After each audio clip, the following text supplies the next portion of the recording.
Okay, we are live. Okay, thank you folks for checking out this quick video. We've decided to get this video recorded tonight purely for a Q&A session with the awesome Prem Jahal, who's on the call with us tonight.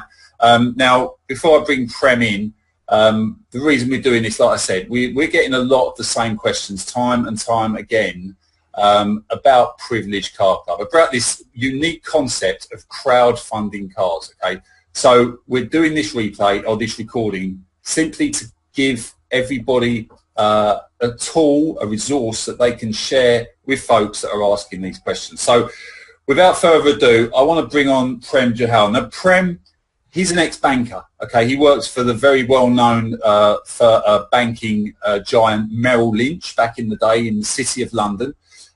He is a Series 7 qualified, which I'm assured the US folks out there will understand what that means. So, and he has an educational background as an economist. So Prem knows numbers. He understands this concept.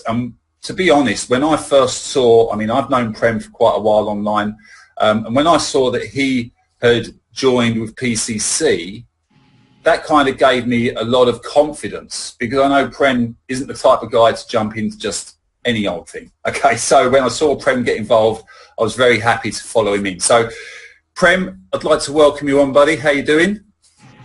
Thank you very much. That was a very generous introduction. Hello, everybody. Hope you're well. Thanks for your time. I'll just get straight into a few basics. I'm no longer Series 7 qualified because I no longer work in the banks. I have worked with Merrill Lynch, then Credit Suisse, which you guys in the US will know as CSFB, Credit Suisse First Boston.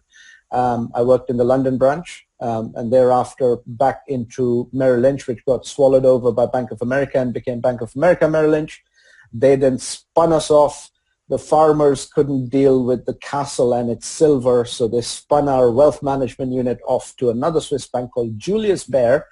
That was my final proper job, and then I did a small stint at another British bank focused in Asia called Standard Chartered. You would have heard of all of these banks, I'm sure. I no longer work in the banks. I've been home-based for the last 3 years. My core business deals with something completely different. It's wealth-related. It deals with precious metals and cryptocurrency mining as producing it rather than trading it.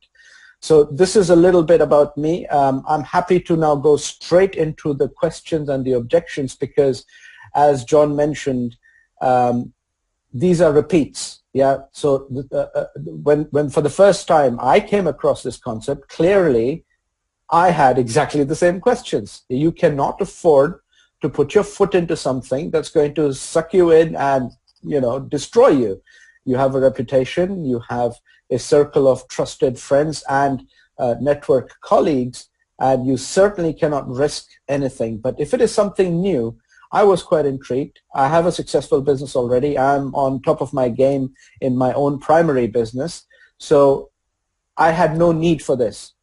But when it was presented to me, I insisted on speaking to the CEO. I spent 2 hours with Mr. Andy Wall, the visionary CEO. And from him, I found out a number of things which I think are relevant before we go into the questions. First and foremost, the vision he had is 25 years old because he used to be a church preacher. Now, I'm not a religious person, but I know one thing, that the vast majority of churches are actually made up of normal people. The people in the pews, in the benches, are normal people. And he said, Prem, the biggest argument and disagreement with each other all the time was finance related. And the second biggest burden always was a car. And I as a pastor, I had to deal with the fallout of different families suffering financial hardship.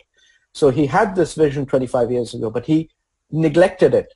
But he mentioned it to somebody, and those people are friends of his, and they kept nagging him over 25 years to say, when are you doing the cars? When are you doing the cars? When are you doing the cars? So last year sometime, he decided this is the time. If I'm not doing it now, I can't do it any other time. And let's get going with this. So he handed in his resignation, and he had to take a 6-month gardening leave from his previous employment. And during that time, he went through the numbers, he went through the legalities, he ran it past several accountants, first on friendly basis, then on professional level when it got serious. They played the model out repeatedly over and over, and they tried to do various different things with it to stress test it, and eventually it launched. Now, one little thing everybody needs to understand is this, and this is for everybody that comes up with any accusation without understanding the model first. You can either pose a question with the view of trying to learn something, or you make up your mind and just call it a Ponzi or whatever because that's what it is. So that is not a learning attitude. So I adopted a learning attitude, and I insisted on talking to him. I did not care about how the business actually is going to work.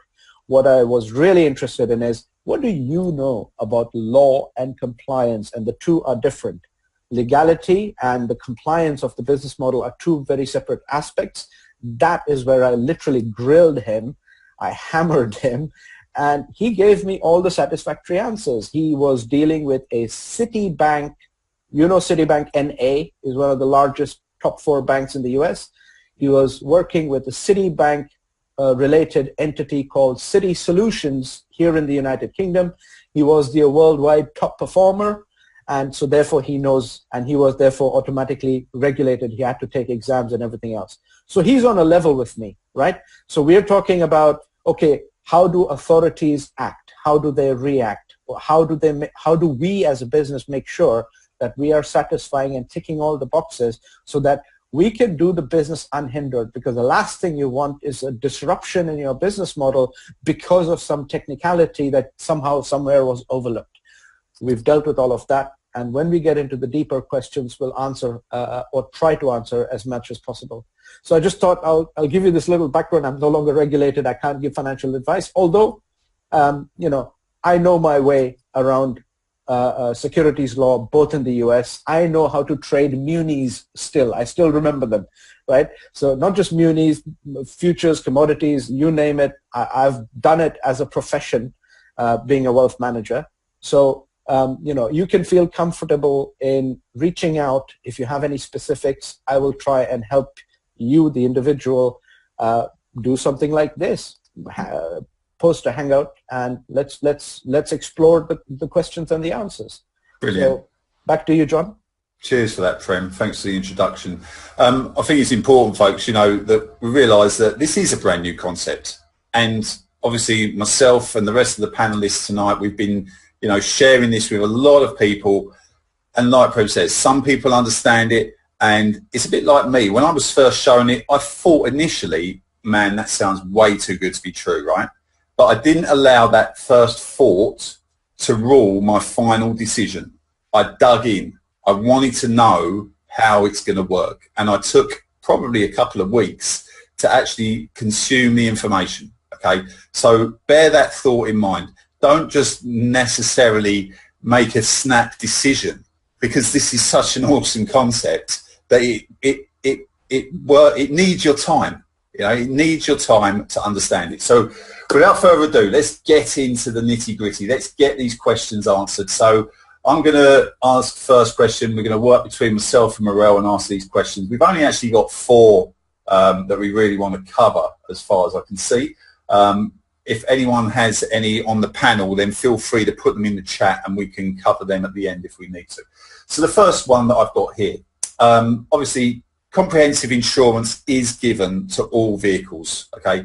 However, I do know that there are some differences between how we work with our comprehensive insurance here in the UK and how the guys out in the US work with comprehensive insurance. So can you just clarify that for us, Prem? Are personal liabilities, injuries, and such part of the insurance package for the US folks? When you qualify for a budget. You're not qualifying for any specific car. You're qualifying for a budget. Provided your annual expenditure can be estimated to be X amount, we take the budget, subtract the X amount from it, and what's left is the value of the car you're able to buy. In fact, we've had this argument from US people especially saying that, you don't get a discount if you pay cash because the dealers make money on the interest payments and they make money on the car finance deal itself. Well, we are not obliged to go to the sales force. We go to the distributorship, which is very, very different. When you go to the distributorship, there is a chance that the car that you see as a list price, as a ticket price, brand new in a showroom, will be available for a slight discount anyway, but that amount is still the leftover lion's share after you've taken into account what are your costs. Now, we are aware that in many states in the US, you have something called tags, and the tags are assigned to the individual. So if you're the owner of the car, you are the one responsible for paying your tags. So you've got tags and taxes and different levels of insurance. As a club, as the assets belong to the club, the priority of getting the best and the highest level of insurance cover necessary is in our interest more than the driver's interest. So we have something similar, like our Uber drivers here in the United Kingdom. They'll have basic comprehensive insurance that takes care of third-party actions such as fire, theft, etc., or damage or accidental damage or whatever. But then there is an additional layer of insurance, which is public liability insurance. If you're carrying somebody else in your private space and something happens to them, who's responsible? So we understand all these things. We are a baby, right? When we get rolling in the US, there will have to be a local paid member of staff dedicated in taking care of this. When you have 1 or 2 or 3 cars to hand over, you can deal with it remotely from the United Kingdom. But when you have 10, 20, 30 cars rolling out on the streets, then you're going to need a local presence, and that will come. But before we go down that route, I was mentioning this earlier to John before we got this call started, that it started with a couple of $100 in the living room of the CEO, where that couple that knew about the vision for 25 years, they put a couple of $100 down and said, hey, we are your first members, get going, right? Now, as soon as you get the first members' money in, do you then spend $250,000 on legal fees to get everything perfect? First of all, no business can start like that. No business can survive like that. So as a club, we have had an organic growth in the last 6 to 7 months in excess of 45,000%. So you're looking at a couple of $100 becoming more than $100 and something $1,000 worth of vehicles, plus cash flow set aside to pay for the next series of cars, and a few are coming. There'll be a few more people qualifying very soon. So the rate of growth is 45,000%. So an accountant and a banker can see this is a cash accumulating asset building model, and it's debt free. That is where you focus if you're really truly business minded. Now, having said that, within your budget, whatever the budget you qualify for, $24,000 or $36,000, all the necessary insurance that must be in place for you to legally be able to drive without having any unforeseen consequences, that will have to be squeezed into the same budget. So all it really does is, in some states, your insurance will be cheap and relatively less. In some other states, it'll be much higher. So that just means your actual car portion of the budget will have to remain flexible. And within that, go find whatever car of your choice, your make, your model that you can squeeze into that budget, and that's a done deal.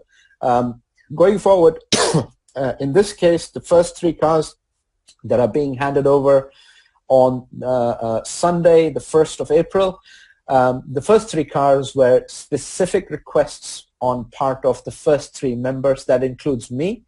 I'm the fastest to qualify, but the 3rd to qualify overall. And we knew what we wanted specifically, but the way the company is going to work forward, going forward, is you put in 2 suggestions of yours. This is not set in stone, by the way. It will happen, and we're willing to take member suggestions.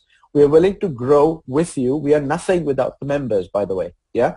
So this is not a top-down authority breathing down on you to dictate how to do things, but rather we take suggestions in. So 2 will be your choices, and then we'll offer you a 3rd wild card. What if we have dealership connections or national distributorship connections, and we can get something way better than you even imagined to squeeze into your budget? On top of that, you add insurance, and on top of that, you add your other third-party liability insurances and various other things. So the idea is very, very simple. The concept is very, very simple. You qualify for a budget, not a car. And within the budget, we will make sure that you are covered in every possible way, because we cannot, the last thing we can afford as a club is to have all these members over here are the net contributors to that car. They are the co-owners of that car.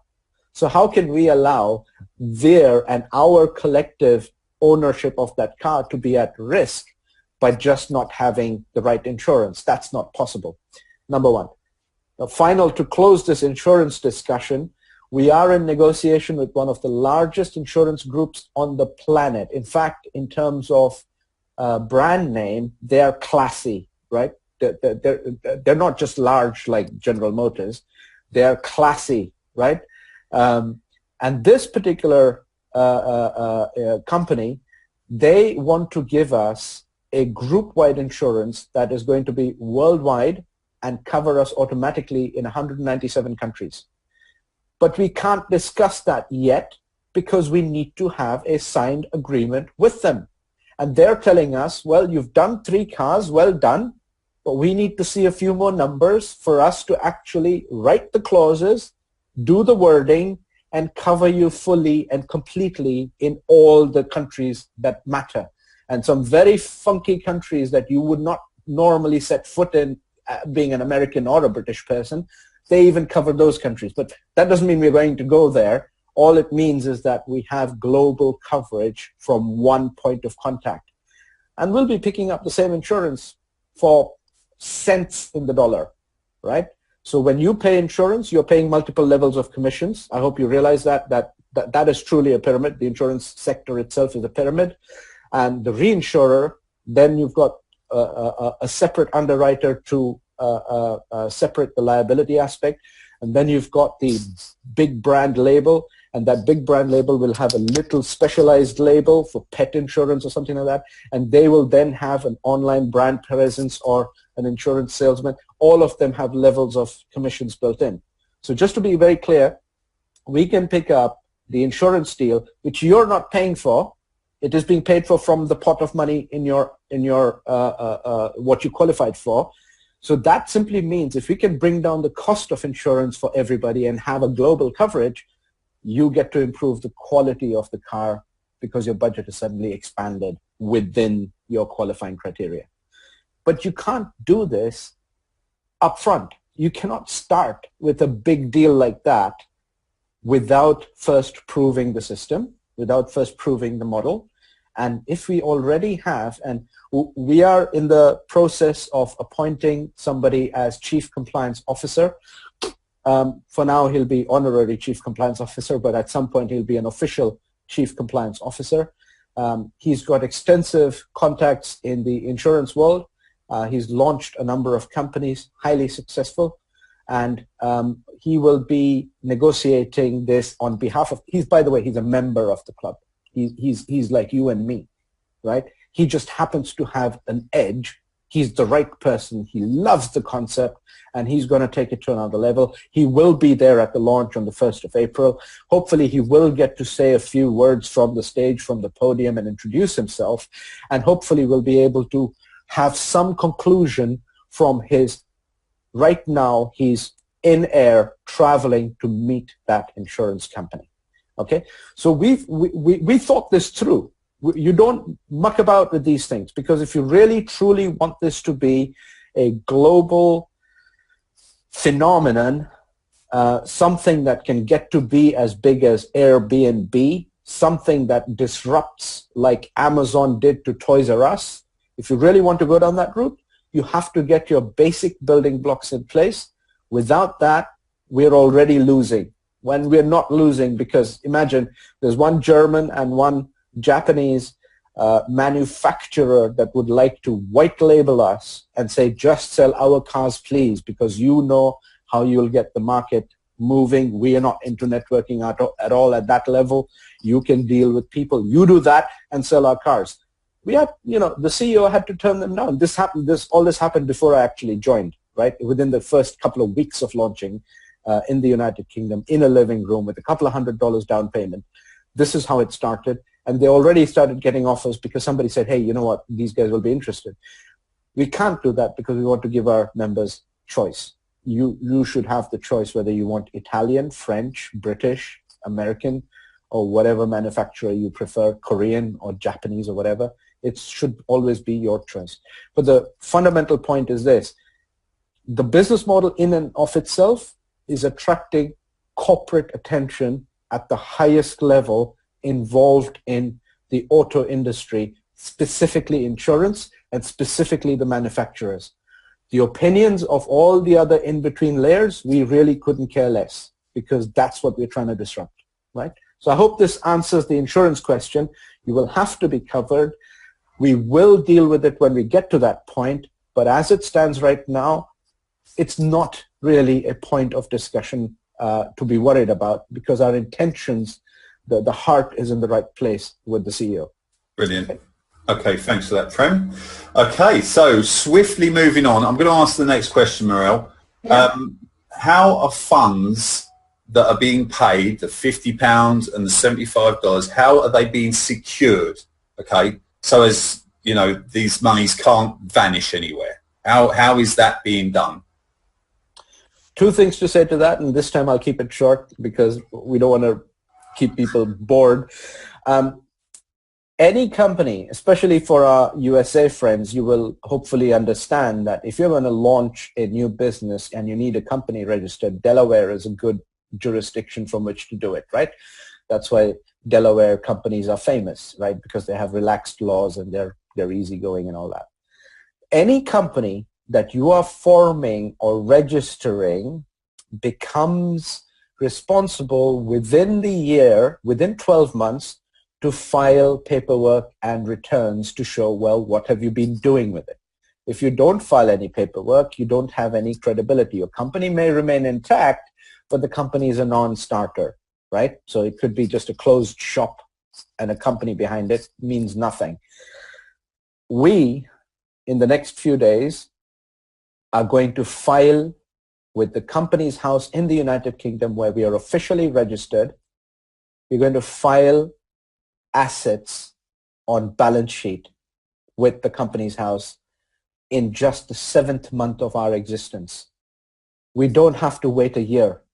And we want to do it before the financial year that ends in the United Kingdom, 5th of April. We want to file the paperwork beforehand.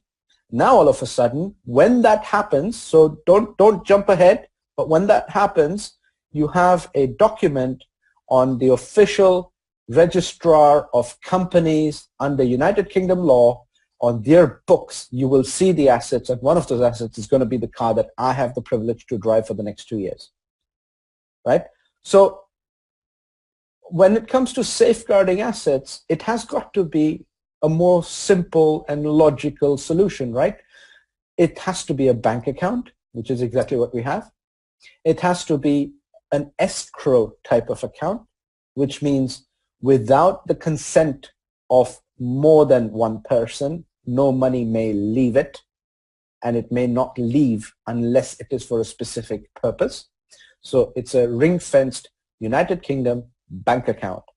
However, we don't want to fall into the pitfalls of cross-currency valuations. So we don't want to have United States dollars coming into the United Kingdom, sitting here in United States dollars, and then when we have to repatriate, there's fees to be paid. So we have gone ahead and we have a payment gateway plus a bank account with Chase, ABA number or SWIFT code CHAUS 33. I remember that from my banking days. Okay. I think federal ABA number is 021000091. Chase is our US bank. Your dollars will be with Chase in a ring-fenced account in the name of the club. Now, if there was any intention for anybody to take the money and run, it was much easier to take the money and run rather than recall 3 cars, hand it over to 3 different people, and then load them on a trailer and do a Fast and Furious type steal. Okay, so the money is meant for cars. But one more thing that you need to know is this. In the United Kingdom, our version of the IRS is Her Majesty's Revenue and Customs, HMRC. HMRC don't voluntarily give you advice, okay? You're supposed to hire an accountant and do your business, and then they will tell you, was it right, was it wrong, are you getting penalized or not? In this specific case, HMRC reached back to us and said, hey guys, you know what you need to do? For the United Kingdom, this does not apply to the US or Europe or anywhere else, not the euro payment, not the dollar payment. For the United Kingdom payment, they're telling us your annual membership is a service to your members, so therefore you have to pay tax on that. So what we suggest you do is the monthly payments every member pays in, you keep those monthly payments separate in 2 separate bank accounts. Now you have 2 ring-fenced escrow accounts. Effectively, they're escrow, right? They're not the typical property transaction escrow, but they are a type of escrow, okay? So what you now have is the tax payable amount going into one pot and the tax-free, non-tax payable amount, which are the monthly contributions, which is the lion's share of the cash flow that eventually ends up paying for the vehicles. Why is that going into a separate pot? Because it needs to be, from an accounting perspective, clean and separated. If the tax authority is telling you how to separate money and save tax, can you imagine that? Can you imagine that? They're saying, hey, this is a fantastic idea, because guess what? They too have motoring costs.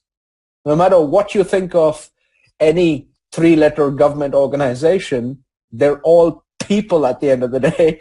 They all have families and expenses, and they have the same stress and pressures. And when they see something like this and they can't pick faults at it, they reach out and reach back and they want to help us.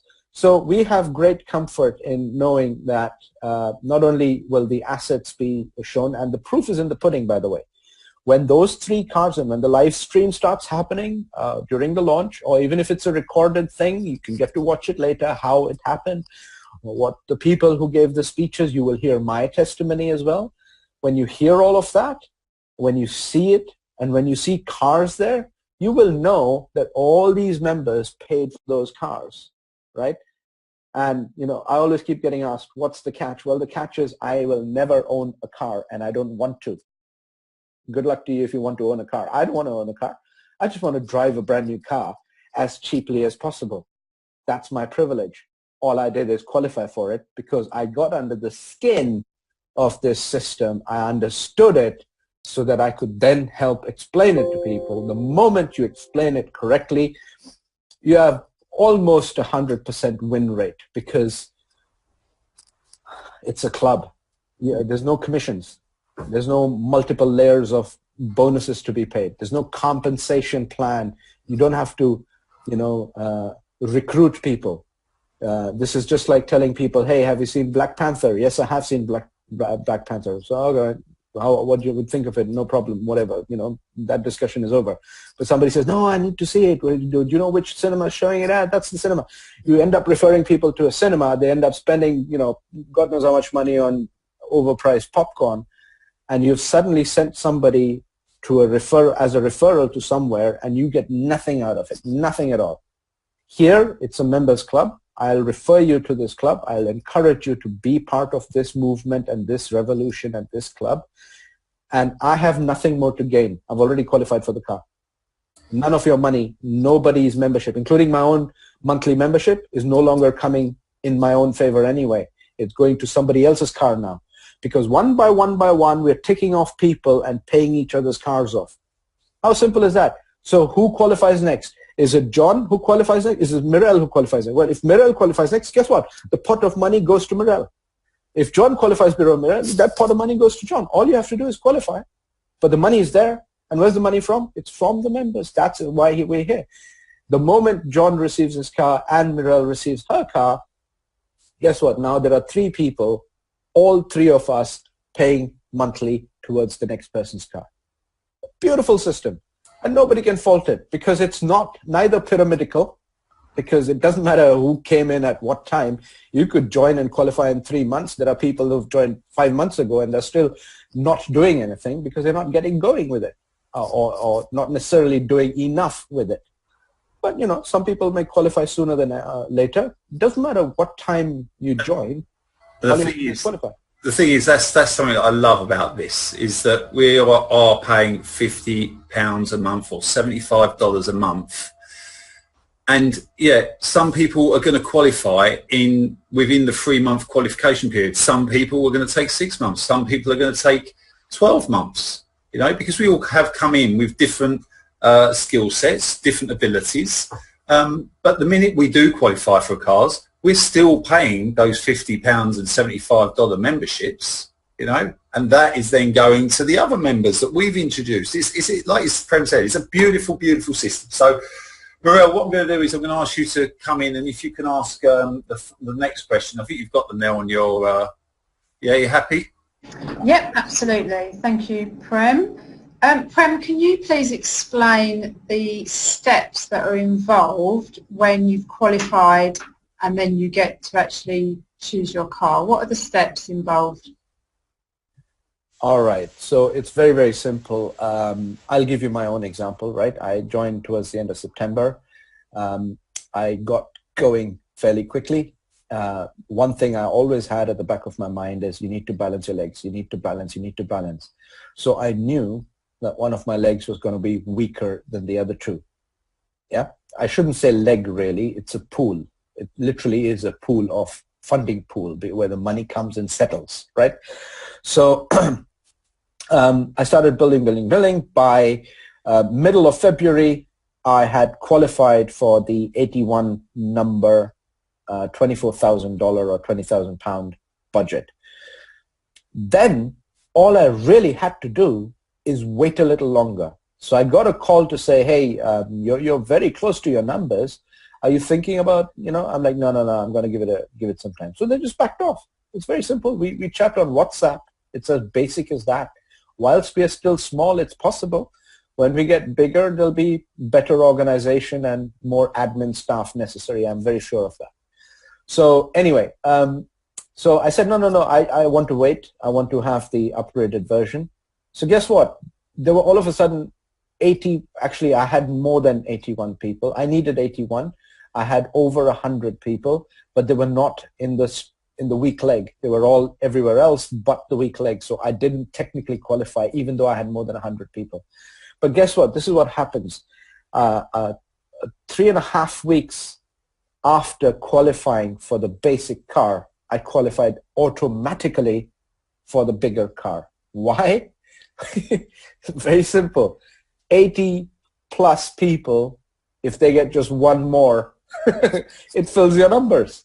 They're supposed to get 3 each, right? But one more. Some do more, some do less. So there's probability involved there. You can't have everything going equal. It's never going to work like that. It's never a perfect 3x3 matrix. It never happens like that. Okay. So in this case, it didn't matter because all I have is my 3 and then I have pools to look at. Now, some of my pools are 15 levels deep. I have crossed 300 people. So when people ask questions like, oh, what would you do if somebody drops out? I have 300 people. So if my original 81 dropped out, I still have enough in all of the pools. All you have to do is keep an eye that it's always balanced. That's all you have to do. And if some gets really weak, just pump in a little effort there. I'm sure you can do that. You know, if you're in this networking space, if you even know what the Zoom call is, you know, you probably know what this whole deal is all about. So the qualifying stages was very simple. I had completed 3 months. Well, I joined in September, so by December I had completed 3 months. So I'd qualified on the timeline, but not in numbers. Then by February, I'd qualified in numbers, but not in the balance. So a little later, I qualified in my 3-month minimum. I qualified. I had my very first three were my directs. And like I said, I wasn't wasting time. Once I understood this, I wasn't going to hold back, because the legal and compliance tick boxes were already checked. Then you go there like a roaring lion. Then you don't hold back at all, right? And especially if it's such a groundbreaking thing. I mean, like John said, too good to be true. And that's probably, in hindsight, we're thinking, well, we should have made it $150 per month. Why just 75? We're just giving, we could have charged twice as much per month and it'd still be okay. In fact, we'd have twice as much cash flow. But, the CEO, like I said, ex-church pastor, he really, and that's why the first car budget is actually fairly modest, because the idea is to help large numbers of people, have large numbers of cars out there that are ultimately assets of the club, and help your ordinary mom and pop, struggling with car payments, rather than for a few people to be driving around in Lambos and, doing donuts with their rubber. So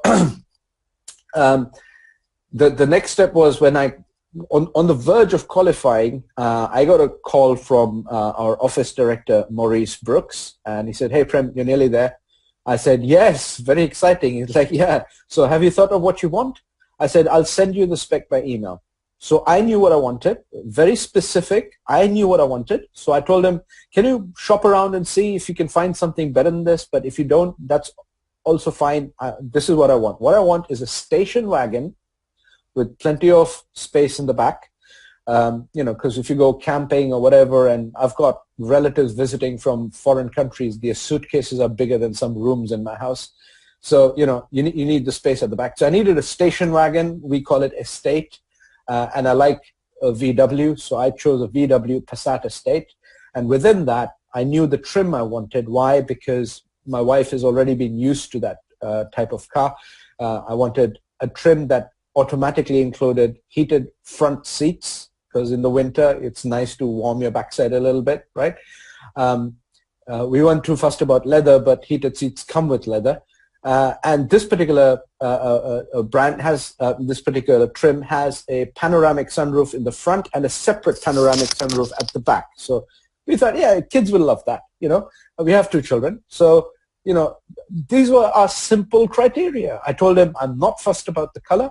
Find me the highest spec, the greatest luxury you can find. I don't care what color it is.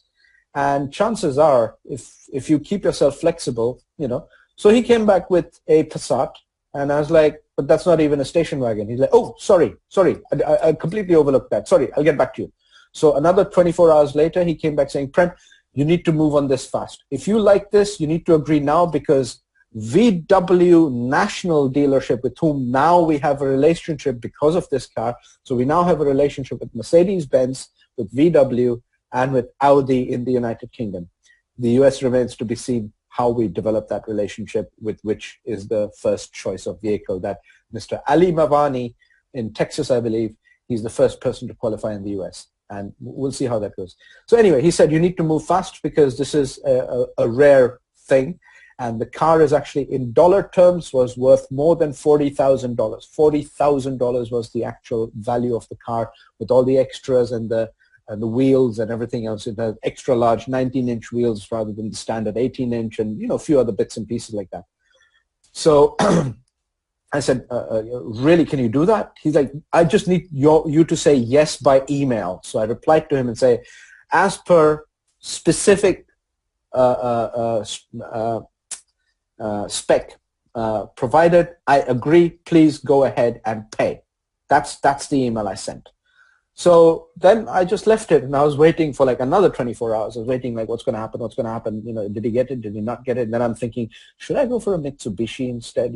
So I'm very flexible, because But he came back saying, Prem, we've done it. We've got it, because we told them we are paying cash through Bankwire before lunchtime. They said, okay, well, this is the car. We said, well, we're not paying that much for the car. We need it to be discounted. So it was discounted to roughly 90% of my budget, because having worked out, me and my wife, the insurance for us for 2 years, plus the United Kingdom road tax for 2 years, that put together is under 10% of the budget. So a $40,000 car was literally acquired at 32,000 equivalent in sterling, in pounds. A 40,000 car was bought at 32, and the remaining 4,000 roughly will be used for the insurance and everything else. So that's how simple it was. They bought the car, they paid for it. It's their car. They as in the admin and the club, right? It's their car. All I said is, yeah, great. So can you confirm it to me? He's like, done. All right, fine. So now in this week, in the run-up to actually collecting the keys at the handover ceremony on the 1st, on Easter Sunday, until then, the insurance needs to be taken care of. Now, the insurance is a bit of an issue because I will be paying for the insurance myself, right? And the club will reimburse me the difference. Why is that? Because we don't have a global group policy yet. The policy document has not yet been written. You cannot just take another leasing company's policy and white label it with our club on it, because our club has very different terms and conditions. Our club has very different, a unique ownership structure where all of us are effectively co-owners in the same car. So the policy document doesn't exist, but as soon as it is in place, and we'll find out on the 1st of April exactly what progress it has made, it'll be a very different scenario for everybody else. So pay for the insurance. The tax is literally the club's issue. And guess what? This was about 3 days ago. If you look at my Facebook profile, the picture at the back, whatever date I put up that picture, that's the date they confirm the number plate.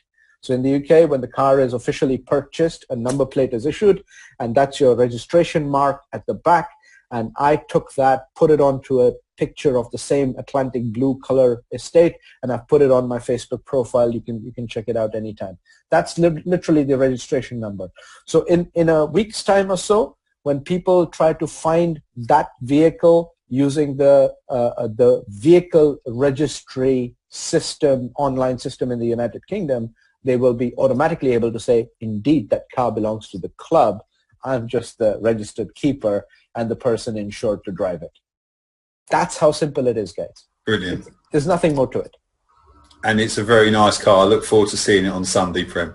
Yeah, I love it. It's a better spec than we would normally pay, because the more you spec up, you end up forking out more. And if you do a lease or any kind of PCP, a hire purchase finance, it just adds to your monthly outgoing. Yeah. Right now, I'm just thrilled to drive it for literally a tenth of what I would normally pay using a finance. A car of that value. I mean, here in the UK, what was it valued at? What was it on the forecourt for here in the UK in pounds? On the forecourt, the list price is 32,000, and including the specs and everything is £35,000. So a £35,000 car, guys. Okay, that PCC has been able to purchase, including 2 years of insurance and 2 years tax, all for within the £30,000 budget.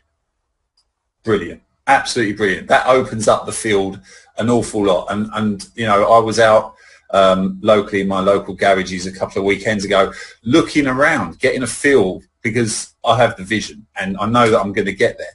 And so I was sitting in the new cars in the dealerships, but I wasn't necessarily looking for a £20,000 or £30,000 vehicle. I was looking at the 34, maybe the £35,000 vehicles, So very excited. We're going to go on to the next question now. Really quickly, John, quickly. That we can get a discount is not a given, because there are a few factors at play here. The car that was finally achieved was done because in the UK, it's the end of the financial year and they need to shift numbers. So they play games with you too, right? So we told them, well, we'll have it at a discount or not at all. And if you play hardball, there's some possibility. But that is not for me to do. That's for the admin and the club to do. Yeah. Now, if you use a commonly available vehicle from all over the place, I don't know, a Ford is very popular in the United Kingdom. If you go for a Ford vehicle, there's plenty of choice available. You may not get the best discount because they're already deeply discounted. right? If you go for something rare and unique, we may struggle to get a discount there because it's rare and unique. So it all depends on a number of factors, but there's no guarantee that you will necessarily get a discount. Just put up your choices and admin will get back to you. And see how it pans out. Yeah, exactly. We have had a little question in the chat. We've got my buddy Chris Rathburn out in Ohio. He asked, if your original pool continues to grow well over 81 or 125, will you ever be able to upgrade even more from that pool instead of starting a second pool? No, simple answer is no, because then we are compounding a problem. The moment you qualify for a car, your purpose for that pool is served. That position, all you have to do is now just keep maintaining it so that 2 years down the line, there'll be enough cash flow in the system. Cool. If any more kept coming towards you, there won't be enough to pay the next person. For everyone else. Yeah. Cool. Morel, do you want to take the next question? Can you hear me? Yeah, we can hear you. Okay, great. Thank you, Prem. One of the questions that came up was, how close are we to having cars rewarded in the USA? Well, you've already touched on that. Ali's our first qualified member. And did he qualified for the $36,000 package, didn't he?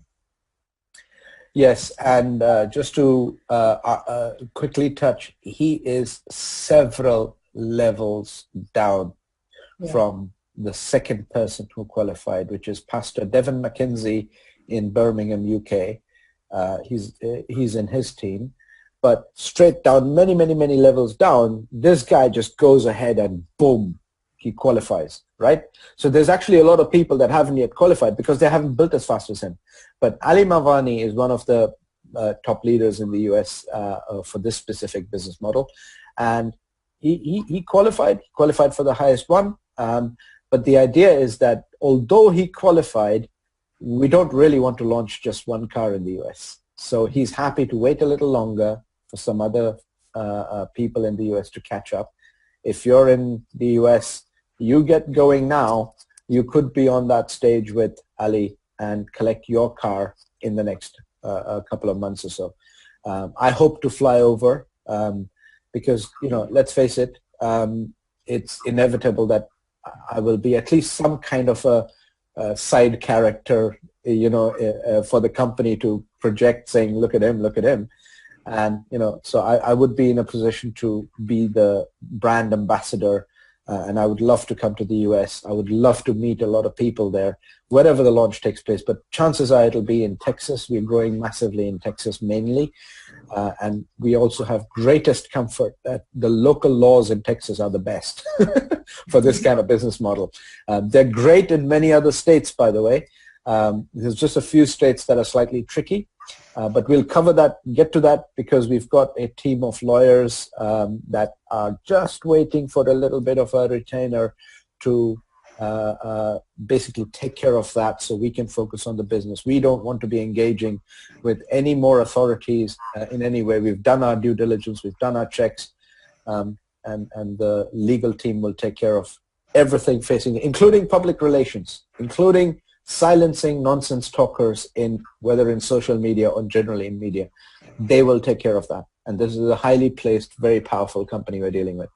So when they take care of that, when they take over, we just focus on business. I'd love to be there at the handover of the first 3 or 4 cars in the US. Brilliant. So if you want to just move on to that final question, Morel, that we've got in from the guys earlier. Yeah, we've been having a lot of interest from people in Canada, and they're eager to know when can they sign up. Okay, so we have confirmation from the Canadian lawyers. Now, they're based in Canada. We have confirmation from them that this is a home run in all of the Canadian provinces, including Quebec, which is the tricky one. For most other type of direct sales type of things, but we are not multi-level, so we are an absolute home run. The thing is, we needed to prove the concept here in the United Kingdom first, right? You have to at least be established in your own home country. We opened up the US, albeit a little reluctantly, but it is opened up in US once we got, I wouldn't call it a legal opinion, because a written legal opinion costs thousands of dollars, as you can appreciate. But we have a go-ahead from our legal team to say US is absolutely clear, because this is a brand new concept. It's actually an ancient concept that was forgotten for many centuries, but it is now doing a comeback, whether you look at Kickstarter or any other crowdfunding sites, and it's very, very popular. It's actually very popular with millennials, because they're like, yeah, this is funky, man. I don't have money. I don't want to ask mom and dad because they're broke anyway. So let's go crowdfund our project, you know. So it's actually very, very useful for the younger generation. But Canada is, there's a Canadian dollar issue of adding a fourth currency right now. Although we can do it, no problem. We need to have, it would be ideal actually to have the insurance, the global insurance policy coverage before we can do that. That may still be a month or so away, or maybe 2 months away. We don't know. But the idea is that the US launch will inevitably come first, and then it's open season for Canada. And Canada is the fourth country, and it is confirmed that Canada is the next one we'll be entering. But as soon as we have a global policy, we can actually, in theory, enter a whole number of countries, including Mexico. So just a matter of time, guys. Yeah. Okay. I know that we've got a lot of Canadians in our chat boxes that are all chomping at the bit to get started. So yeah, it's going to be just a matter of time, like Prem said, till we get that insurance policy in place, and that will open us up globally, effectively, right? You know, so who knows where it will go from there. But we're not going to go global, because this is the thing, right? You need a lot of money to take care of the lawyers who are necessary to take care of all the necessary government agencies, whether it is the tax authorities, whether it's the regulatory authorities, whether it's the Federal Trade Commission. So you need lawyers to deal with that. You need people who know the wording and the letters and everything else to actually deal with that correctly. So either we divert the funds to that, and if we did that here in the home country, we become illegal.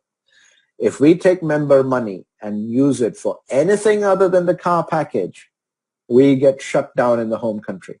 So where do you want the budget to go? Should the budget go in satisfying all those conditions, or should it go in proving the concept, so that having proved it, we now have greater momentum? And remember, there's an annual fee being paid in a separate pot. That annual fee is actually a reserve fund that can be used for a number of things. But over and above this, we have one of the United States' greatest cryptocurrency expert named Max Garza III. If you haven't heard any of his Zoom or Hangouts, please do. He's going to be here at the launch. He's going to talk about the cryptocurrency he'll be launching, and the reason that specific cryptocurrency is different from all others. Look, I'm from a cryptocurrency business, right? This is what I do as my main bread and butter. So I know what he's talking about, and I can tell you, I can relate to you in simple terms. Very, very, very, very few cryptocurrencies are asset-backed. They're technology ideas, and they get pumped a lot because of fear of missing out, most of the cases, and people think, this will be the next big thing, so let's buy. But very few are backed by assets. He is so excited to launch a cryptocurrency with us, for us, and that will be the initial fundraiser. Now what happens is we don't have to touch member contributions set aside for the cause, and yet we're able to raise capital from the open market, and this now gives access to people. Let's say, for example, you knew somebody in Mongolia. We may never be in Mongolia, but if they wanted to participate in the club structure or the growth of the club, they can buy cryptocurrency in Mongolia, right? So they may not get to drive a car, but they can own the cryptocurrency. So there's not going to be an initial coin offering. That's a very big mistake a lot of people make all the time. It's not an ICO. ICO is wherein you're inviting people to invest and then you suddenly launch at some point. No, this is going to be a pre-sale, okay, which is very, very different. This is going to be for members, okay? This is not yet open for the rest of the public. The rest of the public comes when the coin eventually gets listed on an exchange, and at an exchange stage, that's when the rest of the market has direct access to it, and they'll swap their Bitcoin for, for this coin, and we get to raise a lot of capital in the market. So we have a few other capital raising ideas, but the idea is that eventually legally, and I can tell you this very comfortably, we have been advised to change our structure just a little bit and move over into becoming a limited liability partnership, which means you all become limited liability partners in the business. So then there is no more a discussion about, nobody can then tell us you're a Ponzi scheme. What kind of LLP is a Ponzi scheme, right? It's partners and everybody owns something in it, right? So we're going to change that structure very soon. We just need to get over a few legal issues that, or legal advice. We need to pay them and all that. And, it takes time, and you have to meet with people. There's hours of discussions. And what do you do? I mean, I'm so grateful that there are other people taking care of that, because if I had to do it, I don't think I could qualify and take care of all these meetings and all these other things that are happening in the background, right? So I'm really grateful for the people taking that pressure off me so I could go ahead and build the car. So now I get to be the poster boy, and yet they're the ones that have secured the system and put it in its right foundation and good footing. So we are in that place where if we raise any amount of capital through a coin offering at some point, not an offering, a pre-sale at some point in the near future, we will then be able to speed up the process, because remember, even the most complicated, they will be taken care of. So, if we can then speed up the policy, then Canada will be sooner rather than later. But we don't know. And we appreciate that, a lot of people are very anxious to get on board, but it is coming. So what you want to do maybe is start networking already. Nothing stopping you. You just don't have the sign-ups. But if it is a true relationship-based and a person-to-person network, then you will be securing your people already. You will be faster than anyone else to qualify, because you will be building a team without even having a link. Absolutely. So start working now, folks. If you're in Canada, start building those relationships, start sharing the concept, understanding the concept, and like Prem said, as we roll out progressively throughout the rest of the countries that we've got on target to launch into, I mean, it's going to be a phenomenal journey. Now, we've just hit about an hour on this call. So, Mirel, have you got any other questions? I know we've gone through the questions we had on the list. Do you feel we covered the Ponzi question effectively, Prem? Would you feel we've covered that effectively? Maybe not, but I'm happy to touch on that. Ponzi, I want to bring this in because, I have had this quite a few times myself from people that I know, like, and trust within our online world. Okay. So, if you could sort of clarify what is a Ponzi and what makes us not a Ponzi, that would be much appreciated. There are a lot of people, especially in the US, who know direct selling rules and multi-level marketing laws intimately, because they've been doing this business of multi-level marketing for a number of years. So they clearly know what they're talking about. And when they say it's a Ponzi, it's not something to be taken lightly. On the other hand, because they are multi-level marketing, they don't understand crowdfunding.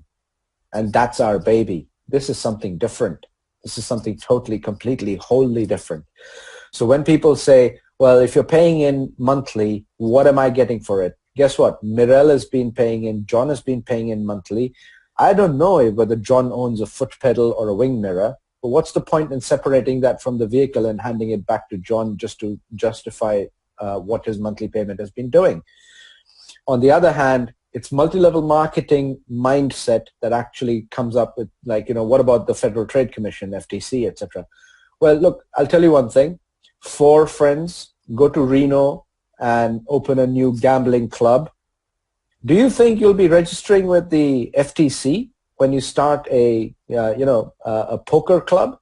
Or even if you open up the club to a maximum of 10,000 members, do you think you're going to register for the FTC for that? That's not the first thought. But if FTC registration is necessary, we know from the CEO's own mouth, we want to be regulated. But the regulators are telling us, go away. You are not the business model that we normally deal with. So the securities law doesn't apply. SEC has no concerns with this because we are not issuing a security. We are not issuing any kind of paper that is supposed to carry value just because of what's written on it. So it's not a securities-based transaction at all. We have no loans, no credit, no borrowing involved. So there is no banking regulation necessary either. So FINRA and things like that are out. Now,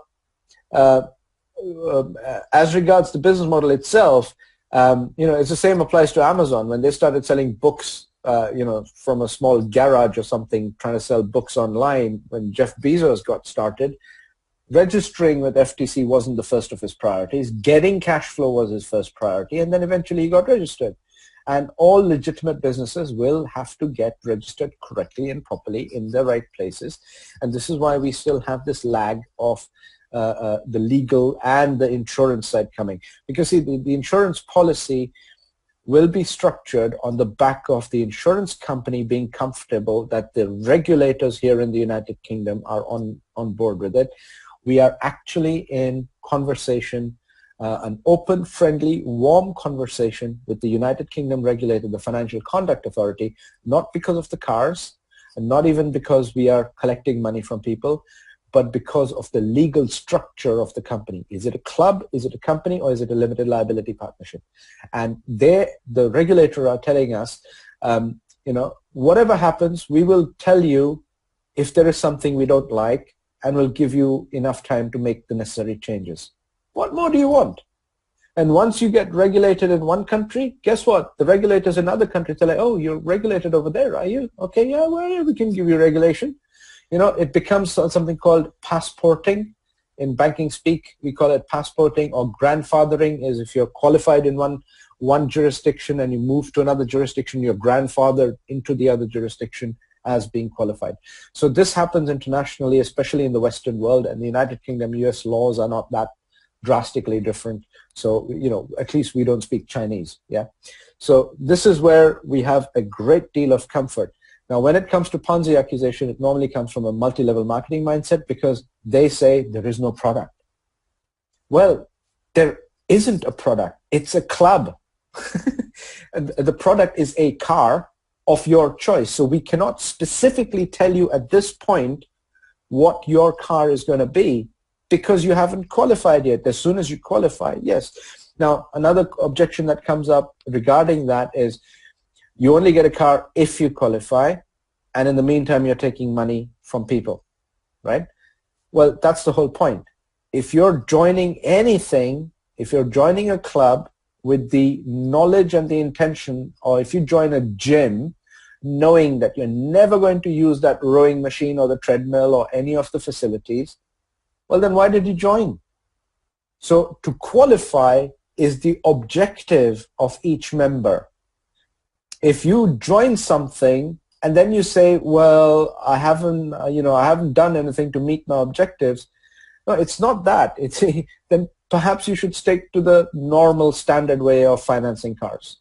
And that's a fact because we are actually a club of people that wants to, John, final call for any important or pressing question, folks. Cool. Guys, if you, anything else, but hopefully I've clarified that.